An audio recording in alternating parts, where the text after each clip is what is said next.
بسم اللہ الرحمن الرحیم. السلام علیکم ناظرین, میں ہوں غلام دستگیر. آج کی خاص خبروں کو ڈسکس کرنے کے لیے میرے ساتھ سینئر صحافی اور تجزیہ کار سردار امین خان جو تو موجود ہیں.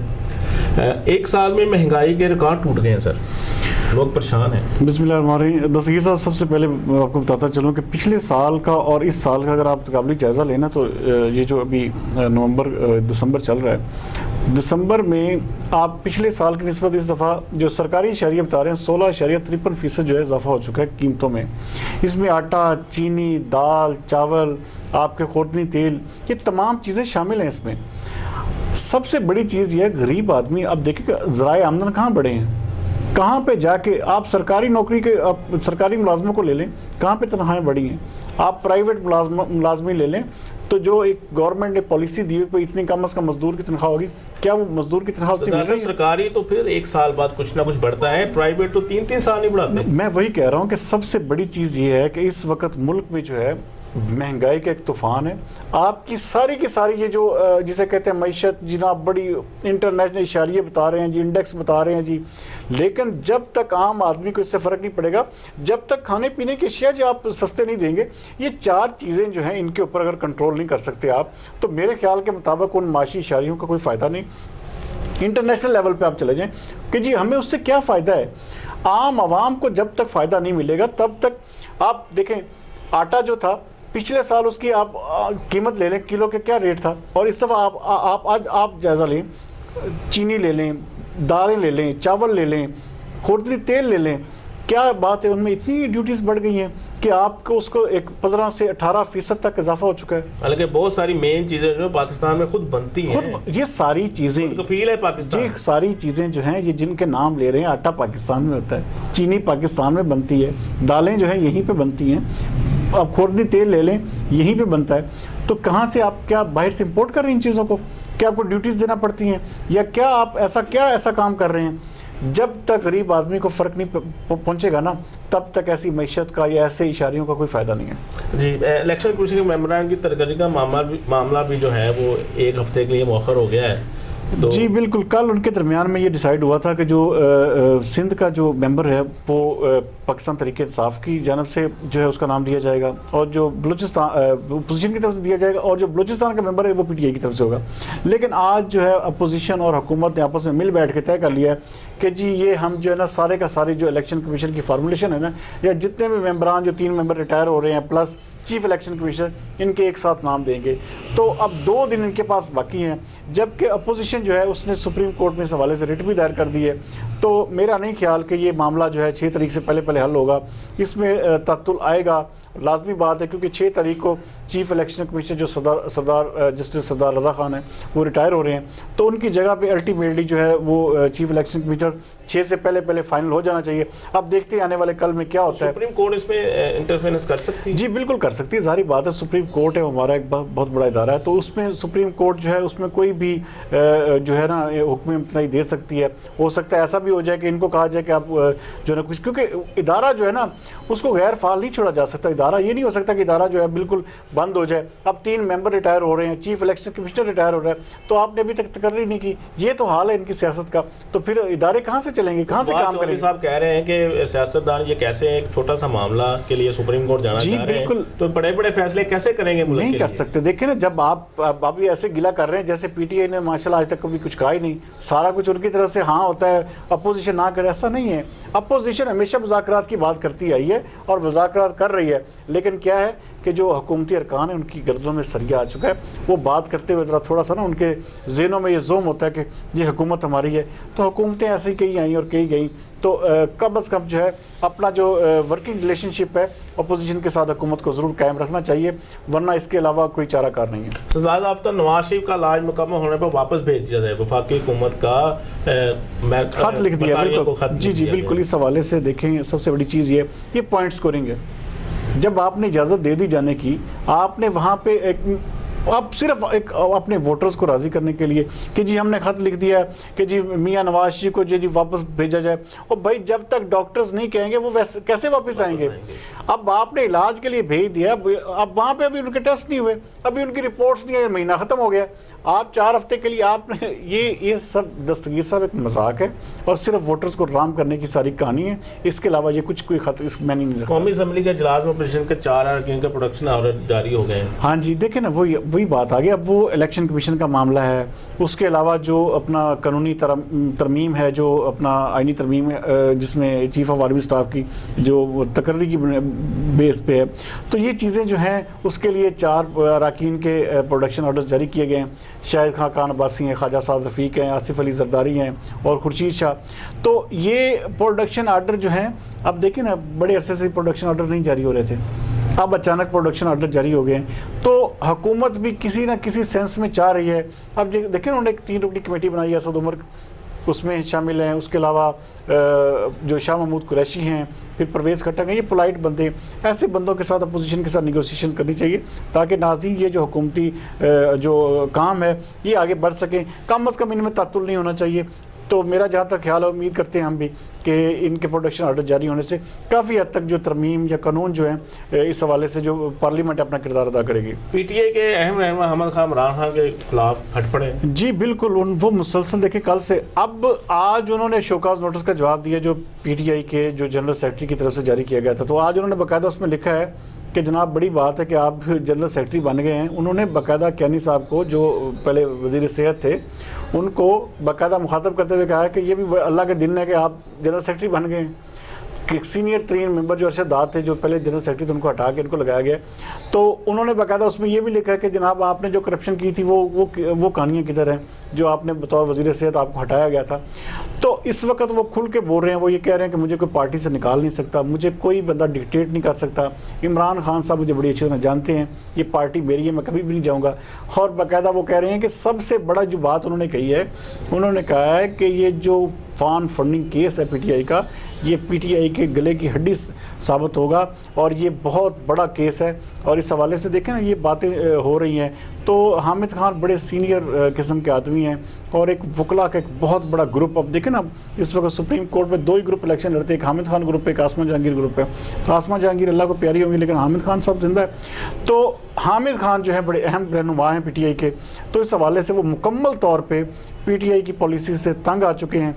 تو باقاعدہ ان کا یہ بھی کہنا ہے کہ میں اللہ کا شکر ادا کرتا ہوں کہ پاکستان کو تباہ و برباد کرنے میں اب میرا کوئی کردار نہیں ہے. تو یہ بہت بڑی بات ہے. ہم سردار صاحب حامد خان کا جو سنہری جو بنا ہے یہ کیوں بنا؟ کیا وہ کسی اہم عہدے کے لیے؟ نہیں ایسا نہیں, ایسے عہدے کے لیے بات ان کے کبھی. اصل میں جو پی ٹی آئی میں جسے کہتے ہیں نا جو سچے بندے ہیں نا بات کرنے والے, ان کو ہمیشہ سائڈ لائن کیا جاتا ہے. وہ کہہ رہے ہیں نہ میں ترین ہوں, نہ میں قریشی ہوں, نہ میں کھٹک ہوں, نہ میں کوئی بہت بڑا آدمی کوئی ایسا سرمایہ دار ہوں کہ میں جناب علی اب وہ پارٹی یہ وہ پارٹی نہیں ہے. اب تو میں ایک قبر کا مجاور بن کے نہیں رہ سکتا, قبرستان کا مجاور. وہ کہ بھئی ایک قسم کا پی ٹی آئی اپنے اصولوں سے ہٹ چکی ہے. پی ٹی آئی نے جو بندے اپنے ساتھ ملائے ہیں وہ سارے کے سارے دیکھیں فیوڈل لارڈز ہیں, سارے کے سارے جاگیردار ہیں, سرمایہ دار ہیں. تو اب وہ اصل چیز ان کا دکھ یہاں پہ نکل رہا ہے. تو اب یہ دیکھتے ہیں اونٹ کس کروٹ بیٹھتا ہے, کیونکہ وہ کہہ رہے ہیں کہ مجھے میڈیا کے ذریعے بھیجا گیا ہے شوکاز نوٹس, تو میں بھی میڈیا کے ذریعے ہی جواب دوں گا. آصف زرداری کی ضمانت درخواست کے لیے نیا میڈیکل بورڈ تشکیل کرنے کے لیے انہوں نے کہا ہے. جی یہ پہلے ہی کر لینا چاہیے تھا. دیکھیں آصف زرداری صاحب آج بھی ان کی جو سماعت ہوئی ہائی کورٹ میں تو وہاں پہ یہی ہوا ہے کہ بھئی ان کی صحت ٹھیک نہیں ہے, تو ان کے لیے ایک نیا میڈیکل بورڈ بنایا جائے اور جس میں ان کے معالج کو بھی شامل کیا جائے. عدالت نے باقاعدہ پوچھا کہ کیا اس سے پہلے بھی کوئی میڈیکل بورڈ بنا تھا, تو انہوں نے کہا جی پنجاب حکومت ایک بنایا تھا تو اس میں اپنا کیا کہتے ہیں کہ یہ تشخیص ہوا تھا. لیکن آج اسلام آباد ہائی کورٹ نے اس کے حوالے سے باقاعدہ آرڈر جاری کر دیے کہ پمس کے ڈاکٹرز پر مشتمل جو ہے ایک سرکاری بورڈ بنایا جائے جس میں ان کے ذاتی معالج جو ہیں آصف علی زرداری کے وہ بھی شامل ہوں گے. اور 11 تاریخ کو جو اگلی سماعت ہے اور امید کرتے ہیں کہ اس میں جو ہے ان کو بھی جو ہے ضمانت مل جائے گی. کیونکہ آج دیکھیں شیخ رشید کی بہت بڑی بات ہے کہ انہوں نے کہا کہ ایک مجرم جو ہے نواز شریف اس کو باہر بھیجا جا سکتا ہے ضمانت کے لیے, تو ایک ملزم کو بھی ہمیں بھجوانے میں کوئی عارض نہیں ہونا چاہیے. تو دوسری طرف میں ایڈ کرنا چاہوں گا کہ کچھ پی ٹی آئی کے رہنما ہیں جو وہ اس ضمانت جو انہوں نے میڈیکل طور پہ دی ہے تو اس پر تنقید کر رہے ہیں کہ دیکھیں یہ چیز میں کہتا ہوں, دیکھیں میرے ذاتی دستگیر تجزیے کے مطابق کسی کی صحت کے اوپر بھی آپ کا جو ہے نا سیاست نہیں ہونی چاہیے.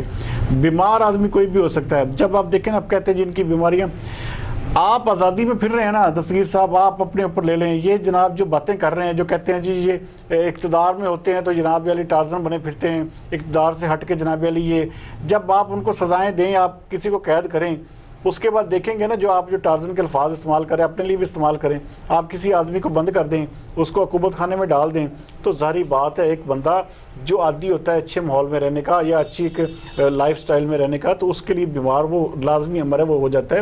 تو ایسے کسی کی بھی صحت کے اوپر سیاست نہیں کرنی چاہیے. ہم بصیت پاکستانی قوم, میں ذاتی طور پہ یہ سجیسٹ کروں گا کہ کوئی بھی شخص بیمار ہو جائے تو کم از کم ہمیں اس کا مذاق نہیں اڑانا چاہیے, ہمیں اس کی سیاست اس پہ اوپر نہیں کرنی چاہیے. ہمیں صرف یہ دیکھنا چاہیے ہاں اس نے جو گناہ کیا ہے وہ سزا بھگت رہا ہے, اس نے یہاں بھی بھگتنی ہے, اس نے اللہ تعالیٰ کے پاس بھی جا کے بھگتنی ہے, لیکن کسی کی صحت کا مذاق نہیں اڑانا چاہیے. خدا جو ہے وہ خود اس انسان کو اس حالت پہ پہنچا دیتا ہے جب آپ کسی کا اس طرح مذاق اڑاتے ہیں. جسٹس گلزار احمد کو بطور چیف جسٹس نامزد کر لیا گیا ہے. جی بالکل, ہاں جی بالکل, یہ تو الٹیمیٹ یہ تو ہونا ہی تھا, کیونکہ 20 دسمبر کو انہوں نے اپنا عہدے کا جو ہے نا ریٹائر ہو جانا. جو ابھی اس وقت چیف جسٹس ہیں آصف سعید کھوسہ صاحب, تو کھوسہ صاحب کی ریٹائرمنٹ کے بعد جسٹس گلزار احمد کو جو ہے کیونکہ ان کی سینیورٹی بیس پہ سینیورٹی لسٹ میں ان کو نمبر 1 پہ ہیں, تو ان کا بھی ٹینیور بہت تھوڑا ہوگا. تو بہرحال آج ان کا نوٹیفیکیشن جاری کر دیا گیا کہ اگلے چیف جسٹس آف پاکستان جو ہے جسٹس گلزار احمد جو ہے بطور چیف جسٹس 20 دسمبر کو اپنی ذمہ داریاں جو ہے وہ سنبھال لیں گے. دا صاحب جو پہلے چیف جسٹس ہوتے ہیں وہ جو فیصلہ کر کے جاتے ہیں اس پہ عمل درآمد رک کیوں جاتا ہے جیسے پہلے ہوتا ہے؟ ایسا نہیں ہے یہ, دیکھیں نہیں ایسا نہیں ہے یہ, کیونکہ بطور ادارہ دیکھیں وہ سارا کچھ ان کے میز مکمل طور پہ رجسٹرار ان کا پورا سسٹم ایسے ہی چل رہا ہوتا ہے.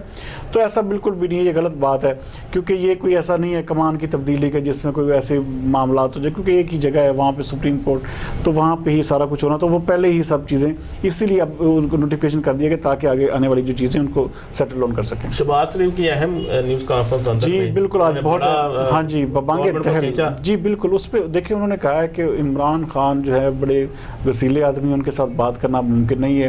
انہوں نے وہ بات کر دی ہے کہ جی اب جو ہے جی نظام کے اندر تبدیلی ہم لے کے آئیں گے, اسی پارلیمنٹ کے اندر ایک نیا چہرہ جو ہے اس کے بغیر جو ہے سروائیول ممکن نہیں ہے, عمران خان سے بات نہیں ہو سکتی. اس کے اوپر انہوں نے بہت زیادہ تنقید کی ہے ناظرین, اور بلکہ اس حد تک وہ چلے گئے ہیں کہ انہوں نے یہ کہا کہ میرے ساتھ جو ہے یہ حکومت زیادتی کر رہی ہے میری جائیدادیں ضبط کرنے کے حوالے سے. نیب نے دیکھیں عدالت نے کل ان کو جو ہے نا جو فیصلہ ہوا وہاں پہ جو آشیانہ ہاؤسنگ اسکیم کے حوالے سے, تو اس میں نیب باقاعدہ جو ہے نا درخواست واپس لینے پہ مجبور ہوا, کیونکہ عدالت کے ریمارکس ایسے تھے کہ انہوں نے ایک قسم کا کلین چٹ دے دی. تو انہوں نے کہا کہ میں یا میرے بچے اگر کرپشن ثابت ہو جائے تو ہم کبھی سیاست میں حصہ دوبارہ نہیں لیں گے. تو یہ چیزیں جو ہیں کمپلیکیٹڈ ہیں. حکومت بھی اب وہ واضح طور پہ یہ بیان کر رہے ہیں کہ نیب اور حکومت کا گٹھ جوڑ جو ہے وہ واضح ہو چکا ہے. اور ہم بطور دیکھیں نا, اگر ہم دیکھتے ہیں ہم کہتے ہیں غلط سب کچھ غلط ہوگا, یہ چور بھی ہوں گے, ڈاکو بھی ہوں گے, لیکن ان کے علاوہ بھی تو ڈاکو جو اپنی صفوں میں بیٹھے ہوئے ہیں پی ٹی آئی کی, ان کو بھی کم از کم اس حوالے سے دیکھنا چاہیے اور سوچنا چاہیے کہ اگر نیب کا ادارہ جو صرف اپوزیشن کے لیے بنا ہے تو حکومت میں آ جائے, اس کا مطلب وہ صاف پوتر ہو جاتا ہے, اور جب وہ اپوزیشن میں ہوگا تو اس کے لیے پکڑ دھکڑ ہوگی. تو ایسا نہیں ہونا چاہیے. نیب کو اور جو حکومت کا گٹھ جوڑ ہے وہ اس حوالے سے انہوں نے بالکل واضح صحیح اشارہ دیا ہے. تو امید کرتے ہیں کہ آنے والے جو دن ہے نا وہ زیادہ ان کی کھینچا تانی ہوگی. تو بہرحال ذاتی طور پر میرا یہ خیال ہے کہ یہ شہباز شریف نے جو غصے میں پریس کانفرنس کی ہے اس کے پیچھے جو ان کی اپنی جائیدادیں جو منجمد کر دی ہیں نیب نے, وہی چیز ہے. سردار صاحب لاہور کا ایک اہم منصوبہ میٹرو ٹرین چلنے کو تیار ہے, 10 دسمبر کو اس کا افتتاح ہونے جا رہا ہے, لیکن لاہوریوں کو ان کے کرایوں پر تفاضات ہیں. بالکل ظاہری بات ہے. دیکھیں جی آپ 40 روپے ایک چھوٹے سٹاپ کا کرایہ رکھ رہے ہیں, تو کیا یہ انصاف ہے کہ آپ پھر کر کے رہے ہیں؟ دیکھیں سبسڈیز اسی چیز پہ دی جاتی ہے عوام کو سہولت دینے کے لیے. اب ایک پروجیکٹ جو ہے وہ پی ٹی آئی کی حکومت, اب دیکھیں 1.25 سال ہو چکا ہے پی ٹی آئی کی حکومت کرتے ہوئے. یہ شہباز شریف کا جب دور حکومت تھا تو اس وقت یہ تقریباً سے 6 مہینے پہلے جب ان کی حکومت ختم ہونی تو مکمل ہونا تھا, لیکن اس کے اوپر اتنے کیسز کیے گئے, اتنے اس کو ریسٹرکشن ڈالی گئی, لیکن آخر کار فی الحال یہ جو ہے مکمل ہو گیا ہے. تو اب اس کے کوئی کہہ رہا ہے 40 روپے کرایہ, کوئی کہہ رہا ہے 50 روپے, لیکن عوام کے لیے جو ہے نا وہ سہولت کا عنصر نہیں ہونا چاہیے. اب دیکھیں جس سے پہلے میٹرو ٹرین چلتی تھی, میٹرو بس چلتی تھی, تو اس کے کرایوں کے اوپر بھی ایسے ہوا تھا, لیکن آخر کار اس کو سیٹل ڈاؤن کرنا پڑا.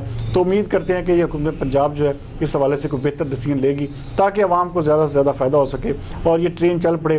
یہ اس منصوبے کی طرح جو پشاور کے BRT منصوبہ کم از کم اس کی طرح یہ جو ہے نا سفید ہاتھی ثابت ہو. گورنمنٹ کے کچھ رہنما کہہ رہے ہیں کہ پہلے ہی یہ میٹرو ٹرین جو ہے وہ کافی قرضوں پہ بنی ہے, تو ہم مزید اب سبسڈی دے کے اور قرضہ تو نہیں چڑھانا؟ نہیں, دیکھیں عوام کو آپ کو ریلیف دینا ہی پڑتا ہے, وہ آپ کو دینا ہوگا.